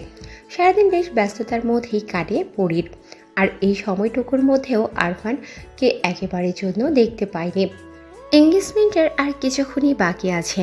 তখন আরফানের বোন এসে পরীকে একটা গাউন দিয়ে যায় আর বলে যায় এঙ্গেজমেন্ট পার্টিতে ওটাই পরতে। তাই পরী আর কিছু না বলে রেডি হয়ে নেয়। নিচে আরফান ও তার বন্ধুরা কথা বলছিল। এমন সময় আরফানের চোখ যায় সিঁড়ির দিকে, আর আরফান সেদিকে তাকিয়ে স্তব্ধ হয়ে যায়, কারণ পরী একটা নেভি ব্লু কালারের গাউন পরে আছে আর হালকা সাজে, যাতে পরীকে একদম অপসরের মতো দেখাচ্ছে। মনে হচ্ছে সে পরীকে এভাবে দেখেই সারা জীবন কাটিয়ে দিতে পারবে। আরফান ওর চোখের পলক ফেলতেও ভুলে গেছে। তখন ওর এক ফ্রেন্ড ওর চোখের সামনে তুড়ি বাঁচিয়ে বলে, আরফান নিজেকে কন্ট্রোল কর, আমাদের কাজ কিন্তু এখনো শেষ হয়নি। মিজানের কথায় আরফান বাস্তবে ফিরে আসে আর নিজেকে সামনে নিয়ে বলে, আমি জানি। তখন আরফানের বোন এসে ওকে ডেকে নিয়ে যায় আর বলে যে এঙ্গেজমেন্টের সময় হয়ে গেছে। তাই আরফান সেখানেই চলে যায়। কিছুক্ষণ পরে আরফান আর মায়ার এঙ্গেজমেন্টও হয়ে যায়। আর আরফান পরীকে কষ্ট দেওয়ার জন্য ইচ্ছে করে মায়াকে জড়িয়ে ধরে আর ফটো উঠাতে থাকে, যা দেখে পরীর আর সেখানে দাঁড়িয়ে থাকতে পারে না, তাই সেখান থেকে চলে আসে। আর কীভাবেই বা দাঁড়িয়ে থাকবে, চোখের সামনে ভালোবাসার মানুষটি অন্য কারো হয়ে যাচ্ছে আর সে কিছুই করতে পারছে না। এর যে কষ্টের আর কি হতে বলেন? যার প্রিয় মানুষটি হারিয়েছে সেই শুধু এর ব্যথাটি জানে। পরী আরফানের ওখান থেকে চলে আসে আর একা একা নীরবে কাঁদতে থাকে। তখন কেউ একজন পরীর কাঁধে হাত রাখে, তাই পরী তাড়াতাড়ি করে নিজের চোখের জল মুছে নেয় আর পিছে তাকিয়ে দেখে নীলা দাঁড়িয়ে আছে। তাই পরী আর নিজেকে আটকে রাখতে পারে না, তাই সে নীলাকে জড়িয়ে ধরে কান্না করতে থাকে। কিন্তু নীলা পরীকে কীভাবে সান্ত্বনা দেবে সেটা ভেবেই পাচ্ছে না, তাই সে পরীকে কিছুক্ষণ কান্না করতে দেয়, কারণ কান্না করলে কষ্ট কিছুটা হলেও কমে আসে। তখন পরী নীলাকে বলল, আমি ওনাকে ছাড়া থাকতে পারবো না নীলা, আমি ওনাকে ছাড়া মরেই যাব। শান্ত হও প্লিজ। আর যা কিছু হচ্ছে সেটা তোর কারণেই, তাই না? তুই তো আরফান স্যারকে বাধ্য করেছিস ভাইয়াকে বিয়ে করতে, তাহলে এখন কেন কষ্ট পাচ্ছিস? তো আমি কি করবো তুই বল। এখন আর কিছুই করার নেই, কারণ আরফান স্যারের এঙ্গেজমেন্ট হয়ে গেছে আর আগামী পরশুও মনে হয় ওনার বিয়ে। আমি কিচ্ছু জানি না, আমি যদি ওনাকে না পাই তাহলে নিজেকে শেষ করে দেব। তাই বলেই ছাদ থেকে লাফ দিতে যায়, আর তখন নীলা ওর হাত ধরে ফেলে আর ওর গালে একটা চড় মারে আর বলতে থাকে, কি করতে যাচ্ছিস? তোর মাথা ঠিক আছে? এখন তোর যদি কিছু হয়ে যায় তাহলে আন্টির কি হবে? একবার ভেবে দেখেছিস? তো আমি কি করবো তুই বল। চল এখন তুই আমার সাথে আমার বাসায়, পরে সব কিছু দেখা যাবে। তারপর নীলা পরীকে নিয়ে পরীর বাসায় চলে যায় আর রাতে সেখানেই থেকে যায়, কারণ পরী কখন কি করে বসে তাই। অন্যদিকে আরফান সারা বাড়ি পরীকে খুঁজছে, কিন্তু কোথাও ওকে পাচ্ছে না। তাই সে পরীকে ফোন দেয়, কিন্তু ফোনটা রিসিভ করে নীলা আর বলে, হ্যালো স্যার, আমি নীলা বলছি। পরীর ফোন তোমার কাছে কেন? স্যার আসলে পরী ঘুমিয়ে গেছে, তাই আমি ওর ফোনটা রিসিভ করেছি। ও আচ্ছা, ঠিক আছে। তারপর আমি ফোনটা রেখে দিয়ে ঘুমিয়ে পড়ি, কারণ আজ সারাদিন অনেক কাজ করেছি, যার কারণে শরীরটা অনেক ক্লান্ত। বিয়ের দিন। আজ আরফান আর মায়ার বিয়ে, তাই আরফানের পুরো বাড়ি নতুন সাজে সাজানো হয়েছে। সবাই নিজের নিজের কাজে ব্যস্ত, কিন্তু পরী কিছুতেই নিজের কাজে মন দিতে পারছে না, কারণ আর কিছুক্ষণ পরেই তার ভালোবাসার মানুষটা অন্য কারো হয়ে যাবে, আর যা চাইলেও আর ফিরে পাওয়া যাবে না। এসব কথা ভাবছে আর চোখের জল ফেলছে পরী। আর তখন দেখে আরফান ওর সামনে দাঁড়িয়ে আছে। তখনও সেখান থেকে চলে আসতে লাগে, কিন্তু তার আগেই আরফানুকে ধরে নেয় আর বলে, আজ এসব যা কিছু হচ্ছে এগুলোর জন্য কে দায়ী জানো? শুধু তুমি দায়ী। কি হলো, কথা বলছো না কেন? শেষবারের মতো আপনাকে জড়িয়ে ধরতে দিবেন প্লিজ। না, তুমি সেই অধিকারটা হারিয়েছ। তারপর পরী আর কিছু না বলে আরফানকে জড়িয়ে ধরে। তখন আরফান নিজের রাগ কন্ট্রোল করতে না পেরে পরীকে সজোরে একটা থাপ্পড় মারে আর বলে, এই মেয়ে, তোমার লজ্জা করে না অন্য কারো হাজবেন্ডকে জড়িয়ে ধরতে? পরী ভাবতেও পারেনি রাজুকে চোর মারবে, তাও নিজেকে সামনে নিয়ে বলে, সরি স্যার, ভুল হয়ে গেছে। আসলে আমি ওর মুখ থেকে কথা বের হচ্ছে না, শুধু কান্না করছে। আরফান আর ওখানে না দাঁড়িয়ে বাইরে চলে আসে, কারণ ওর মায়াবতীকে মেরে সে নিজেও অনেক কষ্ট পেয়েছে। তারপর আর সারাদিন পরীর সাথে আরফানের দেখা হয়নি, আর আরফান ওর সাথে দেখা করার চেষ্টাও করেনি। কি লাভ নিজের কষ্ট বাড়িয়ে? সব মেহমান চলে এসেছে, আর আরফানও বরের সাজে তৈরি হয়ে বসে আছে। ইমাম সাহেব বিয়ের কাবিন রেডি করছে, আর কিছুক্ষণের মধ্যে হয়তো বিয়েটাও হয়ে যাবে। তাই পরী আরফানের বাড়ি থেকে বের হয়ে আসে আর নিজের বাসায় চলে যায়। পরী আর সেখানে দাঁড়িয়ে থাকতে পারে না, আর কিভাবে বা পারবে চোখের সামনে প্রিয় মানুষটাকে চিরদিনের জন্য অন্যকারে হয়ে যাওয়া? কেউ কি দেখতে পারে? তেমনি পরীও হয়তো সহ্য করতে পারছে না, কিন্তু নিয়তির খেলা, কেউ কি পরিবর্তন করতে পারে বলুন? তাই পরী সেখানে আর না থেকে রাস্তায় বেরিয়ে পড়ে, কিন্তু তার ইচ্ছে করছে নিজের জীবনটাকে শেষ করে দিতে। শুধু নিজের পরিবারের কথা ভেবে এটা করতে পারছে না। পরী আনমনে রাস্তা দিয়ে হেঁটে চলছে, আর আরফানের সাথে কাটানো মুহূর্তগুলো মনে করছে, আর নিজের চোখের জল ফেলছে। তখন হঠাৎ একটা গাড়ি পরীর সামনে চলে আসে, কিন্তু পরী সেদিকে কোনো খেয়াল নেই। পরী নিজের মতো হেঁটে চলেছে। যখনই গাড়িটা পরীকে ধাক্কা দিতে যাবে, তখন কে যেন পরীর হাত ধরে একটা টান দেয়, আর রাস্তার সাইডে নিয়ে এনে সজোরে একটা চড় মারে। আপনারা কি ভাবছেন রাজ পরীকে বাঁচালো? আরে না, নীলা পরীকে বাঁচালো, আর চড়টা ওই পরীকে মারলো আর বলল, কি করতে যাচ্ছিসটা কি? তোর মাথাটা কি ঠিক আছে? কি হলো, কথা বলছিস না কেন? কি হলো, চুপ করে আছিস কেন? এবার পরী আর কিছু না বলে নীলাকে জড়িয়ে ধরে কান্না করতে থাকে, কিন্তু পরীকে কি বলে সান্ত্বনা দেবে তা নীলার জানা নেই। তখন পরী বলে, আমি থাকতে পারবো না নীলা, ওনাকে ছাড়া আমি কিভাবে থাকবো? তোকে তো এখন পারতেই হবে। তারপর নীলা পরীকে নিয়ে ওর বাসায় চলে যায়। পরীকে একা ছাড়তে নীলার মন চাইছিল না। পরী বাসায় আসার সাথে সাথে নিজের রুমের মধ্যে চলে যায়, জিনিসপত্র ভাঙতে থাকে, তার সাথে কান্নাও করতে থাকে। আর পরীর মা পরীকে এই অবস্থায় দেখে অনেক ঘাবড়ে যায়, তাই তিনি পরীর রুমের কাছে যায় আর দরজা খুলতে বলে, কিন্তু পরী দরজা খুলছিল না। অনেকক্ষণ ডাকার পর পরী দরজা খোলে। তখন তিনি পরীর কাছে গিয়ে বলে, কি হয়েছে মা, আমায় বল। আমাকে বলবি না? আচ্ছা বলতে হবে না, এখন একটু ঘুমাতো। তখন তিনি পরীর মাথা নিজের কোলের উপর রেখে ওর চুলে বিলি কেটে দিতে থাকে, আর পরীও বেশ কিছুক্ষণ কান্না করার পর ঘুমিয়ে পড়ে। তখন পরীর মা নীলাকে পরীর জানতে চাইলে নীলা শুধু দেখে শেষ পর্যন্ত যা হয়েছে সব খুলে বলে। যা শুনে পরীর মায়ের চোখের কোণাতেও জল জমতে থাকে। পরের দিন পরী ঘুম থেকে উঠেই চমকে যায়, কারণ সে দেখে যে আরফান তার সামনে সোফার উপর শুয়ে আছে, কিন্তু সে এটাকে ওর মনের ভুল ভেবে আবার ঘুমিয়ে পড়ে। অন্যদিকে আরফান পরীকে ঘুম থেকে উঠতে দেখে তাড়াতাড়ি শুয়ে পড়ে, যাতে পরী কী করে তা দেখার জন্য। কিন্তু এ কি, পরী ওকে দেখা সত্ত্বেও আবার ঘুমিয়ে পড়ল। তখন আরফান পরীর কাছে যায় আর ওর বেডের পাশে থাকা টেবিল থেকে পানির গ্লাসটা হাতে নেয় আর পুরো পানি পরীর গায়ে ঢেলে দেয়। তখন পরী চিৎকার করে উঠে আর বলে, আম্মু গো, তোমার বাড়ির ছাদ ফুটা হয়ে গেছে আর পানি পড়তেছে, তাড়াতাড়ি ছাতা নিয়ে আসো। পরী এখনো চোখ খুলে নাই। আরফান পরীর কথা শুনে হাসবে নাকি কানবে ভেবে পাচ্ছে না, তাই সে পরীকে বলে, এই মেয়ে, কি শুরু করেছো কি তুমি? অনেক রেগেই বললাম। আরফানের কথা শুনে পরী টিপ টিপ করে নিচের চোখের পাতা খোলে আর আরফানকে দেখে ভূত দেখার মতো চমকে যায় আর বলে, আপনি এখানে? অনেক চিল্লায় কথাটি বলল। ততক্ষণে পরীর মা আর নীলা ওর রুমে এসে গেছে। তুমি কি অন্য কাউকে আসতে বলেছো নাকি? না, আর আসতে বললেও তাতে আপনার কি? আমারই তো সব। তখন পরীর আম্মু পরীকে বলে, কিরে, এই সাত সকালে এত চিল্লাচ্ছিস কেন? আম্মু, এই পোলা আমাদের পাশে কি করছে? বারে, আমার শ্বশুর বাড়ি আমি থাকবো না তো কে থাকবে?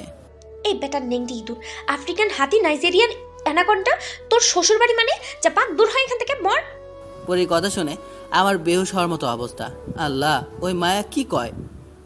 এই বেটা খচ্চর, কথা বলছিস না কেন? তুমি যদি আর একটা বাজে কথা বলছো তাহলে আমার থেকে খারাপ আর কেউ হবে না, বলে দিলাম। আমার কথা শুনে পরী একদম চুপ হয়ে যায়। তখন আবার আমি বলি, কি হলো, কথা বলছো না কেন? কথা কানে যাচ্ছে না নাকি? নিজেই তো চুপ থাকতে বললেন, আবার বকা দিচ্ছেন কেন? কথাটা বলার সময় ওর চোখে পানি দেখতে পেলাম, মনে হয় খুব ভয় পেয়েছে। তাই আমি ওকে নিজের বুকের মধ্যে জড়িয়ে ধরি। কি হলো, তুমি কান্না করছো কেন? তো বকা দিলেন কেন? আচ্ছা বাবা, আর বকা দেব না বলে ওর কপালে ভালোবাসার পরশ বসিয়ে দিলাম। পরীর কপালে কিস করার সাথে সাথে পরী আমাকে চিমটি মারে আর বলে, এই কি করছেন আম্মু এখানে? ইস, আমি তো ভুলেই গিয়েছিলাম, জিহ্বায় কামড় দিলাম। আমাদের কাজ কারবার দেখে পরীর আম্মু হাসতে হাসতে রুম থেকে বের হয়ে যায়। তখন পরী আমাকে বলে, আপনার না কালকে বিয়ে হয়েছে, তাহলে এখন এখানে কি করছেন? বিয়ে? কার বিয়ে? আপনার আর মায়ের বিয়ে। আমার কোনো বিয়ে হয়নি, আর ওইটা শুধু নাটক ছিল, মায়ের সতীটা সবার সামনে আনার জন্য। মানে? তারপর আমি পরীকে আমার প্ল্যানের ব্যাপারে খুলে বলি আর একটা ভিডিও দেখাই। আপনারা হয়তো ভাবছেন কি প্ল্যান, তাই তো? তাহলে শুনুন। আমি যেদিন শুনি যে মায়ের পেটে বাচ্চা আছে আর সেটা আমার, তখন আমার মাথা কাজ করা বন্ধ করে দেয়। তাই আমি আর রবি, মানে আমার বন্ধু মিলে একটা প্ল্যান করি, যেখানে রবি আমার চেয়ে বেশি ধনী সেজে মায়ের সাথে মিশে আর ওকে নিজের ভালোবাসার জালে ফাঁসায় আর বলে আমার সাথে বিয়ে না করতে, কারণ আমার সমস্ত সম্পত্তি এখন চলে গেছে। আর মায়াও সেটা বিশ্বাস করে নেয়। আর বিয়ের সময় যখন ওকে কবুল বলতে বলা হয়, তখন সে কবুল না বলে বিয়ে ভেঙে দিয়ে চলে আসে আর নিজের শব্দ স্বীকার করে, যা আমি রেকর্ড করে রাখি। সব কিছু শোনার পর পরী আমাকে বলে, এই বেটা খবিস, আফ্রিকান অ্যানাকন্ডা, তুই যখন বিয়ে করছিলি না, তাহলে আমাকে এত কষ্ট কেন দিলি? আর আমাকে তোর প্ল্যানের কথাটা বলিসনি কেন? পাগল নাকি? তুমি যা পেট পাতলা কখন কাকে বলে দিতে তাই বলি নাই। এই বেটা রাক্ষস, কে পেট পাতলা, তুই না আমি? পেটা নেংটি ইঁদুর, ভালুক, আফ্রিকান হাতি, নাইজেরিয়ান অ্যানাকন্ডা। ওকে আর কিছু বলতে না দিয়ে একটানে নিজের কাছে নিয়ে আসি আর ঠোঁট ছোড়া নিজের দখলে নিয়ে নিই। আর ছোট ছোঁয়া পেয়ে নিজেকে ওর মধ্যে হারিয়ে ফেলেছিলাম। তখন নীলা বলে উঠল, এই যে লাভবার্স, এখানে আপনারা ছাড়াও অন্য আরেকজন আছে, সেদিকে কি খেয়াল করেছেন আপনারা? নীলার কথা শুনে আমি আর পরী দুজনেই বেশ লজ্জা পেয়ে যাই, যার কারণে পরী আমাকে একটা ধাক্কা দিয়ে ওয়াশরুমে চলে যায় আর আমিও নীলা পরীর কাজ দেখে হাসতে থাকি। বেশ কিছুক্ষণ পরে পরী ওয়াশরুম থেকে বের হয়। এর মধ্যে নীলাও রুম থেকে বের হয়ে গেছে। পরে যখন ওয়াশরুম থেকে বের হয়, তখন আমি ওকে দেখে রীতিমতো নিজের ওপর নিজের কন্ট্রোল হারিয়ে ফেলি আর ওকে পেছন থেকে জড়িয়ে ধরি আর ওর ঘাড়ে আলতো করে একটা চুমু দিই, যার কারণে পরে কিছুটা কেঁপে ওঠে। তখন আমি কোনো মতে নিজেকে সামলে নিই আর সেখান থেকে বের হয়ে আসি। নিচে এসে আমি পরীর মায়ের সাথে কিছু কথা বলতে থাকি। অন্যদিকে পরী ভাবতে থাকে, উনি এমন কেন? যখন মন চায় কাছে আসে, আবার যখন মন চায় দূরে চলে যায়। এটা খবিস, আফ্রিকান হাতি, মাথা মোটা কথাকার। এটা শুধু নিজেরটাই বোঝে। আর কি, পরে যখন একা একাই আমাকে বকা দিচ্ছিল, তখন আর আমি ওর পেছনে এসে দাঁড়াই। এই বেটা নাইজেরিয়ান অ্যানাকন্ডা, উগান্ডার পাগল, আর আর মনে পড়ছে না। এবার আমি মনে করিয়ে দেই। স্যার, আপনি আসলে আমি তোকে না নীলাকে বলছিলাম। ও তাই? ওর থেকে এগিয়ে গিয়ে জি স্যার। বলেই আমাকে ধাক্কা দিয়ে বিছানায় ফেলে দেয় আর পালিয়ে যায়। ওর নিচে যাওয়ার কিছুক্ষণ পরে আমিও নিচে যাই। তারপর পরীকে বলি, পরী, নেক্সট উইক আমার বার্থডে, তাই সব কিছু অ্যারেঞ্জমেন্ট তুমি আর নীলা দেখবে, কেমন? আর আমার বার্থডেতে একটা সারপ্রাইজ আছে তোমার জন্য। কি সারপ্রাইজ স্যার? সেটা তো এখন বলা যাবে না। আমার শোনাও লাগবে না। আমিও তো সেটাই বললাম। আর পরী, তোমাকে এই কদিন আর অফিসে যেতে হবে না। কেন স্যার? আমি বলেছি তাই। Okay sir. তারপর আরও কিছু কথা বলার পর আমি সেখান থেকে চলে আসি আর অফিসে চলে যাই। 1 উইক লেটার, দেখতে দেখতে 1 সপ্তাহ চলে যায়। আর আজ আমার বার্থডে, তাই পরিয়া নীলা সকল অ্যারেঞ্জমেন্ট নিজ হাতে করে।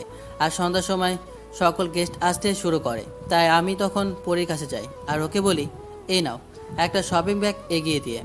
কি আছে স্যার এতে? তুমি খুলে দেখো। প্যাকেটটা খুলে তারপর বলে ওঠে, ওয়াও স্যার, এত সুন্দর গাউন আমার জন্য? মিসেস আরফান, আপনার জন্যই।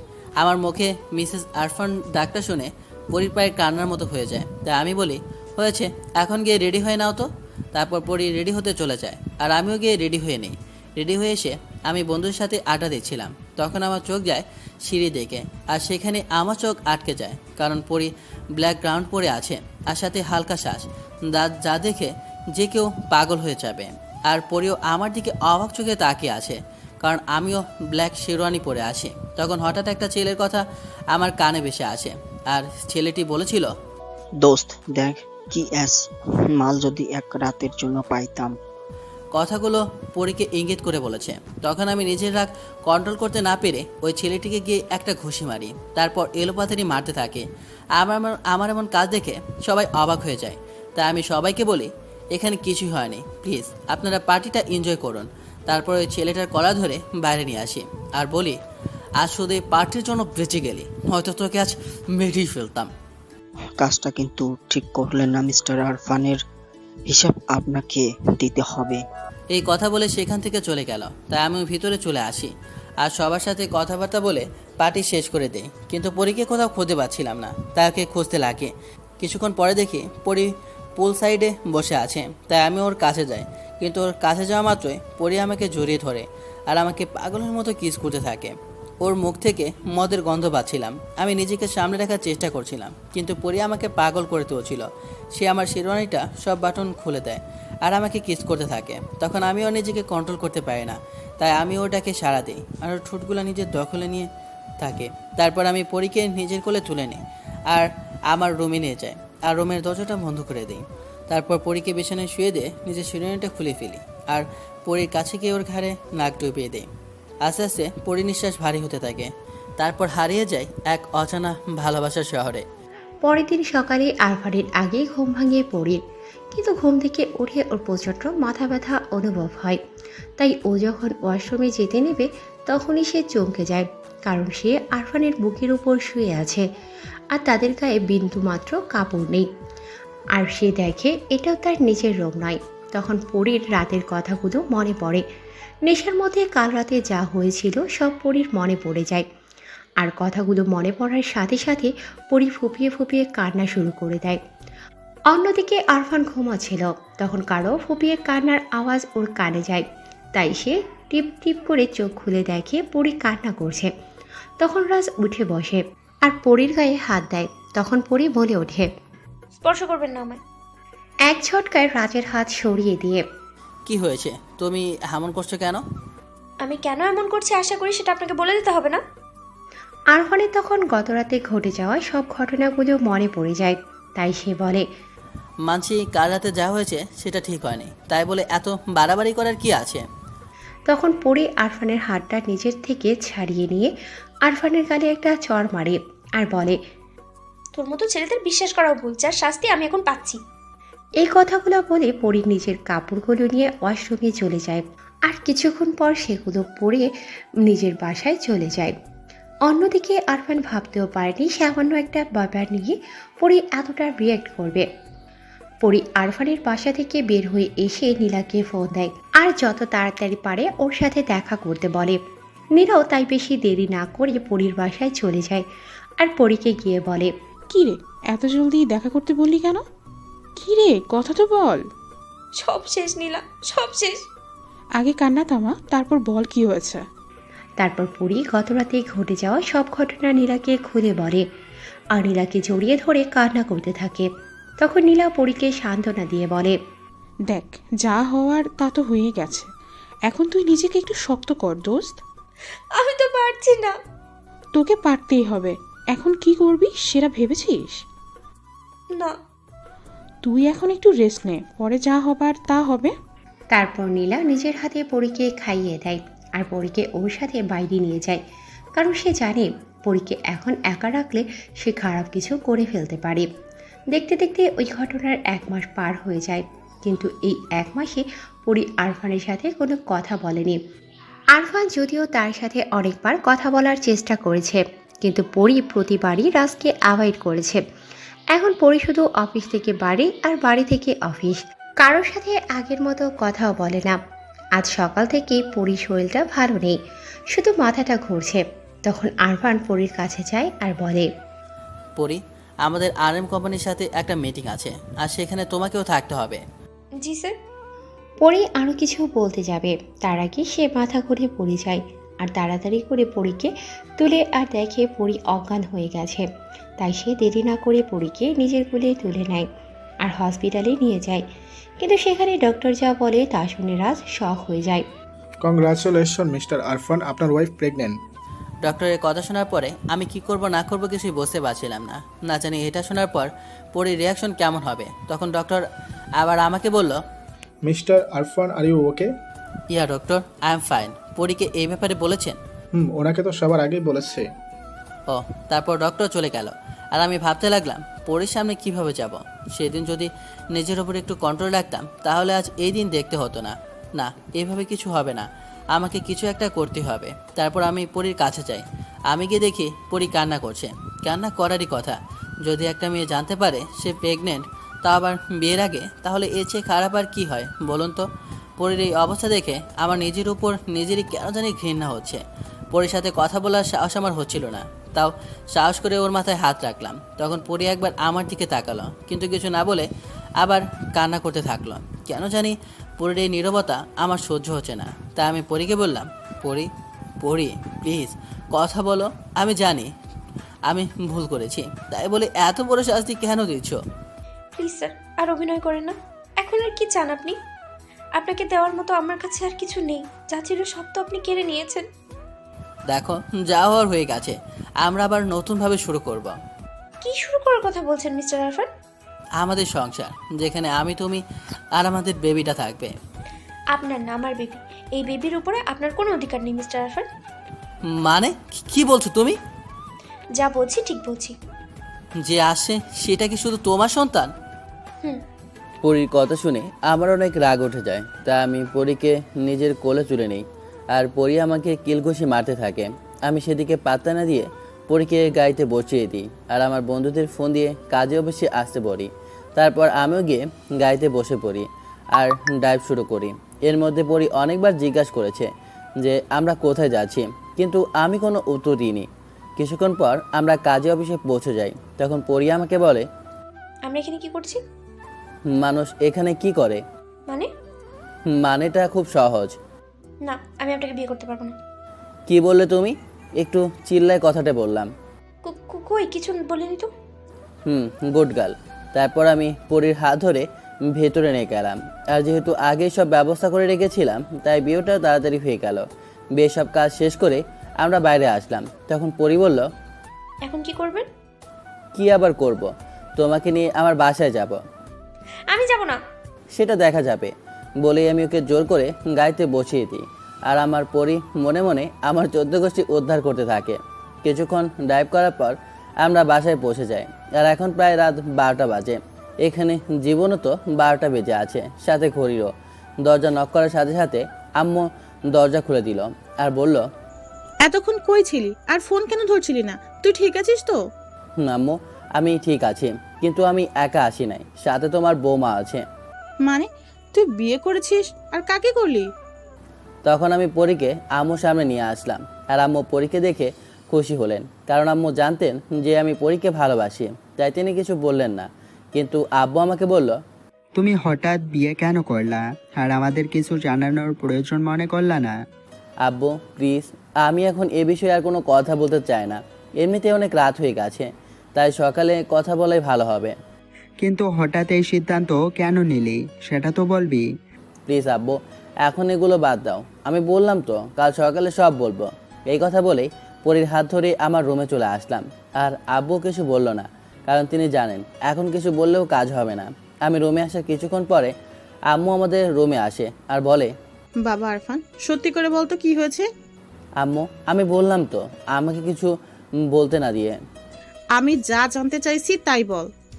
তাই আমিও বাধ্য হয়ে সব কথা আম্মুকে বলি, আর পরীর প্রেগনেন্সির কথাও বলি। সব কথা শুনে যদিও আম্মু একটু রেগে যায়, কিন্তু যখন শুনে ওনার বৌমা প্রেগনেন্ট সেটা শুনে উনি অনেক খুশি হয় আর বলে, সত্যি বলছিস তুই? আম্মু এতক্ষণ পরী আমাদের কথা শুনছিল, তখন আম্মু পরীকে গিয়ে বলে, সত্যি মা, জানো না তুমি আমাদের কত বড় খুশির সংবাদ দিয়েছো। আচ্ছা তুমি এখন রেস্ট নাও, সকালে কথা হবে। এই কথা বলে আম্মু আমাদের রুম থেকে চলে যায়। তখন আমি কভার থেকে একটা শাড়ি বের করে পরীকে দিয়ে বলি, যাও এখন ফ্রেশ হয়ে আসো। পরী হয়তো শাড়িটা দেখে অবাক হয়ে গেছে, তাই আমি আবার ওকে বললাম, শাড়িটা আমি তোমার জন্যই কিনেছি। পরী কিছু না বলে ওয়াশরুমে ফ্রেশ হতে চলে গেল। কিছুক্ষণ পরে পরী ওয়াশরুম থেকে বের হয় আর আমি ফ্রেশ হওয়ার জন্য ভেতরে ঢুকি। কিন্তু ওয়াশরুম থেকে বের হওয়ার পর আমার মেজাজটা বিগড়ে যায়, কারণ পরী সোফার উপরে ঘুমিয়ে আছে। তাই আমি ওর কাছে গিয়ে একটানে বুকে টেনে তুলি। তখন পরী বলে, কি হলো, আমাকে কি ঘুমাতেও দেবেন না? তুমি এখানে কেন ঘুমাচ্ছ? তো কোথায় ঘুমাবো? সামনে বেড আছে, সেটা দেখতে পাচ্ছ না? না পাচ্ছি না, আর আমি এখানে ঘুমাবো। এবার আমার রাগ চরমে উঠে গেল, তাই আমি পরীকে কোলে তুলে নিই আর বেডে ওকে শুয়ে দিই। তারপর আমিও শুয়ে পড়ি, কিন্তু পরী আবার ওখান থেকে ওঠার চেষ্টা করে। তাই আমি পরীকে নিয়ে নিজের বুকের মধ্যে চেপে ধরে রাখি, আর পরী ওকে ছাড়ানোর বৃথা চেষ্টা করতে থাকে।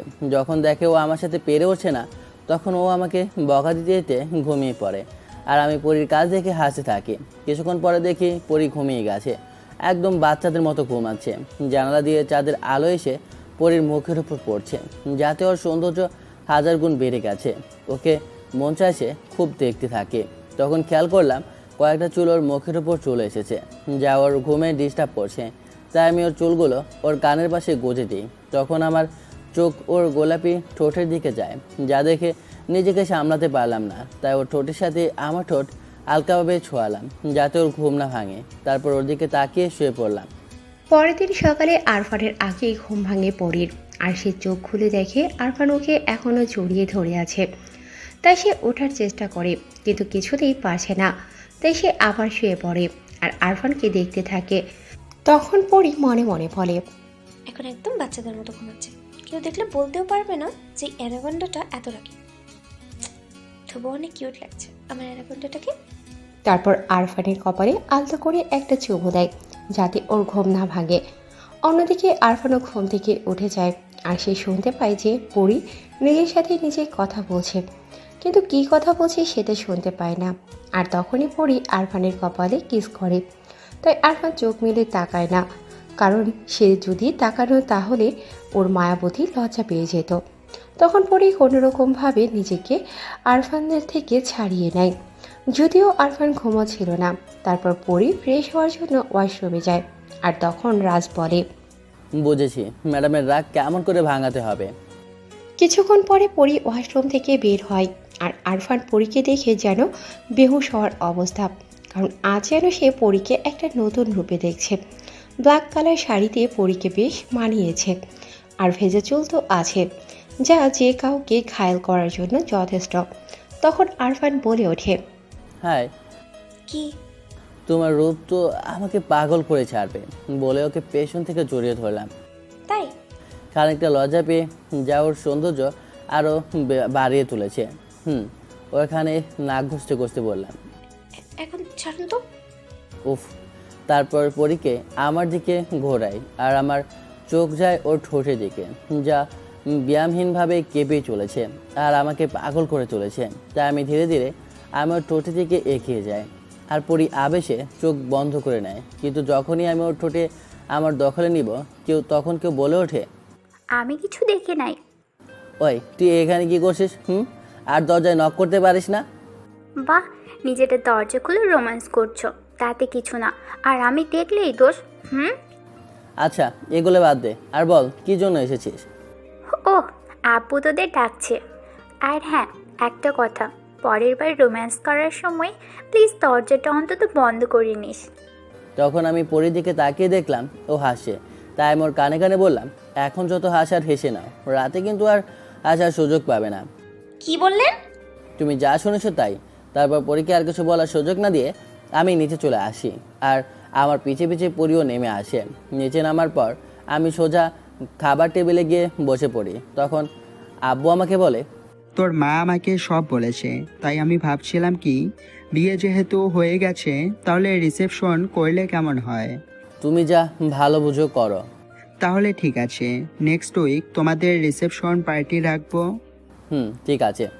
আজ রিসেপশন পার্টি সবাইকে ইনভাইট করা হলো। অফিসের সবাই আর পরীর আব্বু আম্মুকেও অফিসের সবাই এক এক করে শুভেচ্ছা জানাচ্ছে। হঠাৎ উপরে তাকাতে আবার নতুন করে ক্রাশ খেলাম। পরী লাল বেনারসি পরেছে, যেটা আমি দিয়েছি, আমার সামনে আসে। কি মিস্টার, এমন হাঁ করে কি দেখছেন? আসমান থেকে পরী নেমেছে দেখছি, ওর দিকে তাকিয়ে বললাম, হয়েছে, আর পাম মারা লাগবে না, সবাই দেখতেছে। ও হ্যাঁ তাই তো। তারপর আব্বু সবাইকে বলল আমাদের বিয়ের কথা, হাতের দিয়ে শুভেচ্ছা জানালো সবাই একসাথে। পার্টি শেষ করে পরী রুমে গেছে, আমি বন্ধুদের সাথে আড্ডা দিতেছি। সাথে কখন যে 12টা বেজে গেছে মনেই নেই। এই রে, 12টা বাজলো কখন? এই তোরা থাক, আমি গেলাম। যা শালা, বিড়াল তো আগেই মারছি, এখন আর কি বাকি। ওদের বিদায় দিয়ে রুমে ঢুকে দেখি বউ আমার কাজের উপর বসে আছে। আমাকে দেখে আমার কাছে আসে। কই ছিলি এতক্ষণ? আমার কলারটা চেপে ধরে অনেকটা রেগে। বন্ধুদের সাথে ছাদে ছিলাম, ভয়ে ভয়ে বললাম, এমন রাগ এই প্রথম দেখলাম। রুমে বউকে রেখে তুই বাইরে কেন? আমাকে আর টাচ করবি না। অভিমান সুরে ওর চোখে হালকা পানি জমে গেছে। আচ্ছা বাবা, আর হবে না, এবারের মতো মাফ করে দাও। ওকে পেছন থেকে জড়িয়ে ধরলাম। আমাকে আর টাচ করবেন না। ওকে আমার দিকে ঘুরিয়ে 4 ঠোঁট এক করে দিলাম। হারিয়ে গেলাম ভালোবাসার রাজ্যে। বাকিটা না হয় ইতিহাস হয়ে থাক।